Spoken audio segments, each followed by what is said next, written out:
I gotta ask you, of course, the fight that I know Gennady wants is the Cotto fight. He just signed with Rock Nation.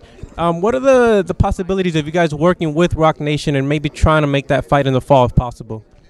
I mean, that's one of the biggest fights that would be out there. I mean, Cotto has proven how many tickets he can sell in Madison Square Garden. Gennady is one of the few fighters in the sport today that can headline at Madison Square Garden and then come to the West Coast and sell out arenas here in Los Angeles. So that would be one of the biggest events in the sport of boxing. You have it at Madison Square Garden on pay-per-view. That would be a huge event. And fighters have kind of run out of excuses why they can't fight Gennady, outside the fact that they just don't want to lose to him.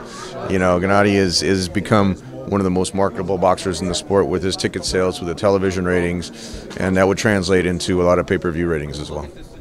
Do you feel, Tom, like that you guys will be in a bit of a race for Cotto? I know Canelo wants him. I know Gennady wants him. Assuming both guys win, they have assignments ahead of them. But do you feel you'll be in a kind of a little bit of race with maybe going against Canelo, or do you feel confident that you can get him if the fight's supposed to happen? Well, we can't force anyone to get in the ring with Gennady, and we've seen that before. We couldn't force Chavez in the ring. We couldn't, reached out to Cotto's people to do the fight now in June, and there really was no response to that.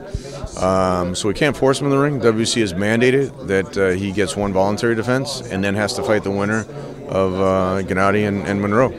So, Canelo, that's a great fight with Canelo and Kirkland. That's 1 week before this fight.